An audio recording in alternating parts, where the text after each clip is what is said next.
هذا بندرمان بيجي مدامين هذا بتاع شويه يضرب فيا وش يقول لي رقاف فكر الحاكم رقاف قسما بالله تحية تونس قسما بالله تحية تونس. بعد 14 جانفي 2011 وهروب بن علي خرج الراب التونسي أكثر للشارع في وقت كانت الناس الكل والميديا الكل تحكي على الثورة التونسية. الراب ولا صوت الشارع، صوت الحومة والناس اللي ما يسمعهم حد. اليوم باش نحكيو على الفترة الذهبية للراب التونسي، فترة تعرفوا فيها برشا أسامي وتراكات وبيفات وبروجيات خلت الجيم تتقلب. تنحى الخوف ووصل صوت الشباب ومعاناته أكثر. رينا تراكات تحكي على القمع، الظلم، الفقر والحرقة. الراب ولا مراية تعكس وجيعة الشباب والحموم الشعبية التونسية. في 2011 طلع ثنائي ناجح برشا، حمزاوي وكلايبي بيجي، وصفوا حال الشباب التونسي بتراكات كيما ريتوشي اللي تعرفت بكلمة زكا تاكا بتكيف عادي من غير دراجة، جيبولي بلاكا نحب الزكا تاكا بتكيف عادي من غير في القصبة وفي باق بمنارة فك الأحزاب واللي قاعدين يدوسوا هزوها للمطار زيدوا عنقوه. في نفس العام برشا تراكات برزت ولت معروفة أكثر كيما تراك أولاد الحومة لدوبل باك. التراك هذا كان يدور بلان بتروا قبل الثورة، لكن وصل للناس وقت خرج على اليوتيوب في 2011. بلاد الحومة تحب تطلو بيرة، عيشة مرة تحلم بالهربر برا، في بلادي كيرة لهنا ما عادش ظلمة، ولاد مدمرة العصبة تلقى خدمة. زاد برزت مجموعات كيما امباير بتراك نو اكزيت اللي كان سبب في شهرتهم. تلعب في جرية شكب بالزنقة فلقة حياتك فيلم ريس اختار قداش من حلقة ريك ستوب بلاي بول. وجروب ريكورد 24 اللي كان فيه بيج كيب، جيتو ان وام سي رارو وبرشا اخرين. خرجناهم من الفانكات قهرناهم كرهونا عرفنا خونا من عدونا واللي حبونا واللي حسدونا ولا بلونج عليها نكالية الفاس تقطع عليا الفيلم تاع حياتي تعدى كل قدام عينيا تحت الماء بارد خسرت السماء ما جريناش على المال عملنا الحرام الحمد لله نعيشو بالاحلام عنا لي كاباسيتي كبرية ارتور مونتاليتي السياعبي من الاخر تعبير المجازية وقت اللي عملوا لنا ليس قالوا لغتكم خشبية طاولة وكراسي وحاطين رقاب عليا دي كان 16 نص يبروا ملاني كان جلحك يتكلم جينا من حومة تشوفها كان ينشر وريقة مثل تحكي لحظة بركة نجيبو وريقة وقفت الرجال في حمومها تريس كده السيستم is going down four drugs in my hand with the ganja ghetto down this motherfucking system is going down أبقى كاكا هاني جاي خلي نخرج من التصويرة وبعد حط بلاي باش نمشي نضرب شهادة وفاتة قداش كرهت لحياتي خلي يقولوا مات الأسامي والألقاب والتوزير يعمل اللي يحب ممنوع من العقاب القانون والدستور ترافيكم تحت وسطور العائلة المالكة هي اللي تصور وتشوف عبالنا كلمة زبلة 500 بشر في بيت اللي جوعنا كل الصبا وليد نخاف على أمي وأختي كي تخرج من الدار خاطر الحاكم ممنع المراب باش تلبس خمار كان صليت يهزوه كان سكرت جل الرابرز وقتها كانوا يتشاركوا في مواضيع تراكاتهم اللي حكاوا فيهم على الحرقة والفقر والمعاناة بصفة عامة. اللي جينا رابور أما كان ديفيرون شوية، نحكيوا على فايبا اللي في العام هكا هبط موسيقى أما تعرف أكثر بتراك تونسي اللطف. الحاجة اللي تظهر بيزار هو فاسون اللي غنى بها، والموضوع كان فيه برشا تفريك وساركازم وتنجم تحسبه نقد ساخر وقتها للمجتمع. متعلفيس الفازات الكل جايبها عنده لكتاف ما عادي ما مغيبها التونسي جاها ما جا في جارية فريش كي عاودوا الجارية باقي يقولك ما عنديش محترف في العلاقات العاطفية مسوحة بزوز واحدة صباح واحدة عشية. في نفس المدة صار حدث جديد نوعا ما على الساحة، بيف بين بسيكوام ودي جي كوستا.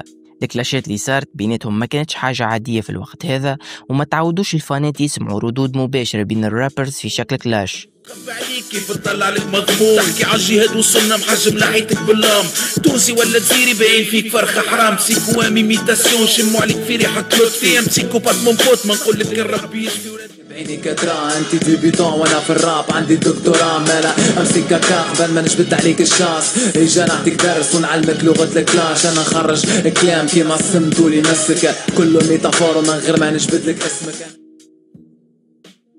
الراب بدا يخفي فرصته أكثر وطلع للأعلام. شفنا رابرات جدد وقدم في التلفزة وهدر على الراب والحوم والثقافة متاع الشارع. الحاجة اللي صارت لأول مرة في تونس برنامج على التلفزة اسمه شريط آرت كان يتعدى على قناة تونسنا يقدمه كوكي.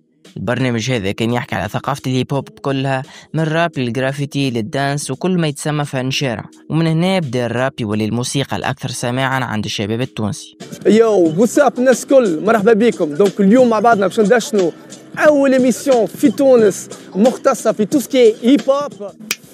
وب ما غير عماير فما شكون مش فاهم اش صاير، ملكي جات على الطاير نشكركم برشا شكاير.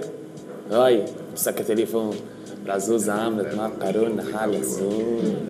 بدأت تظهر تراكات الديرتي ساوث في تونس، يوصل التراك يعمل ضجة كبيرة. بعد غياب يجينا إيمينو بكليب بيرن، كليب لقى برشا نقد واتهموه إنه مسيوني، كليب ما عجبش المجتمع التونسي بالأخص المحافظ منه، ونبدأت تخرج لغة الشباب ضاعوا وغيره. وهكا استراتيجية إيمينو نجحت وصنع بها البوس.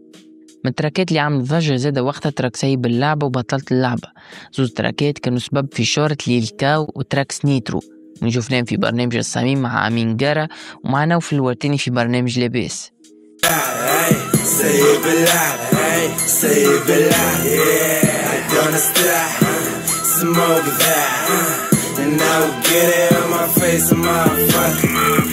يجينا زادة جروب من سوسة، جروب تأسس في 2009 وكان عندهم برشا موسيقى من قبل الثورة، أما بدأ الاسم يبان أكثر كي دخلوا عالم اليوتيوب. نحكيو على ريد ستار اللي هبطونا بروجياتهم كيما ذا هود ليجند ميكس تيب، بيرن ميكس تيب وستريت ريهاب ميكس تيب. You dig? It's gonna get harder. Don't waste my time with your bullshit. It is gonna love us cause of this, man. That's what we do. Yes. West Star with my man Gus.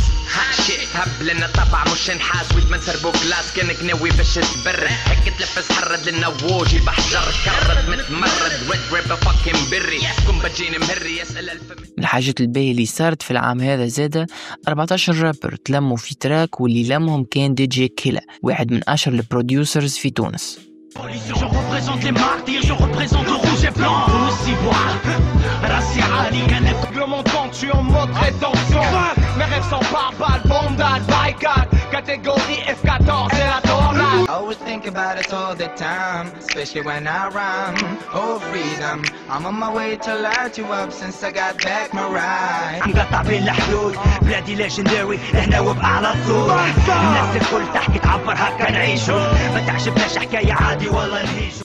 الرابورات اللي تعرفوا قبل الثورة قعدوا يمزكوا كيما بسيكوام وكوستا وجيتوان، ويزيد يرجع بالتي بألبوم حكايات اللي كان فيه هيتات كيما ستوب فايلنس وجاي من الريف للعاصمة وبرشا تراكات أخرين. جاي من الريف للعاصمة خلي ورايا دعاوي ميمة، من عيلة فقيرة وبو زوالي، لا سمعنا عمدة ولا والي، راكب في اللواش سرح بأفكاري، نتذكر الفقر تشعل ناري، في الصغرى مشينا قرينا على الكريتة، في صغري نسخايل ماناش في الخارج. شوفوا برنامج بالي اون بوان تونس، تونس برك بالي اون بوان. يا حاكم يا طيب تفهموا نحن حكاية كليب يا كليب يا كليب يا كليب. وين اقول بحنين انا اقول بحنين كل بحنين البولي زي كليب البولي زي كليب البولي زي كليب البولي زي كليب. حتى بعد الثورة التونسية ما تبدل شيء والوضع ممكن ماشي ويخيب أكثر، هذيك علاش خرجت برشا تراكات كونتر النظام. السيستم بدا يقلق برشا من الراب ونقدوا ليه. في 2013 بدات مشاكل بين الراب والدولة، من هبط تراك بوليسية كلاب للرابر ولد الكنز، تراك عملوا بعد ما تسيب من الحبس بتهمة استهلاك الزطلة، وين ما كانش موقوف وحده، كان معاه مدو ام سي ايمينو وسو درامر. تيتر كان كيما تيتروات الراب الاخرين، اما التراك جاب برشا مشاكل، وين نقابة الامن قدمت شكاية في لحظة ولات مداهمات امنية. فما زاد رابورات مجبودين في القضية على خاطر عمل لهم ديديكاس في اخر الكليب، وكانوا زاد هما هاربين خاطر مطلوبين عدليا. رابورات كيما ايمينو مدو ام سي وليل كاي لقاو رواحهم محكومين بعامين حبس مع ولد الكنز. صار ضغط كبير زادوا من اللي كان محكوم ولد الكنز بعامين، عدى كان جمعتين وخرج. بعد المشكلة متاع بوليسية كلاب تتنظم حفلة متاع راب في مهرجان الحمامات. الحفلة هذه كانوا فيها ولد الكنز وكلايبي بيجي ومستر مصطفى. الأجواء كانت عادية والرابورات غناوا الأغاني نتاعهم، إلى أنه أعوان الأمن ما يكملوش ينظموا الحفلة بحجة اللي فما تراكات كان فيها مس بيهم، وبعدها يهزوا كلاي ومعاه ولد الكنز للمنطقة وين ضربوهم وتوقفوا وتحكم على كل واحد فيهم عام، لكن مع الضغط اللي صار خرجوا الزوز. اللي صار اللي فيه كاملة قعدنا ناكلوا في الضرب. هاو اسأل كلاي، ممكن هاو كلاي ممكن فيق أكثر من كلاي. احكي لي كيف ضربوك؟ ها؟ احكي لي كيف ضربوك؟ ضربونا حصلنا ما ونحن خلصنا، خليها كيكة ماشي البحث صح؟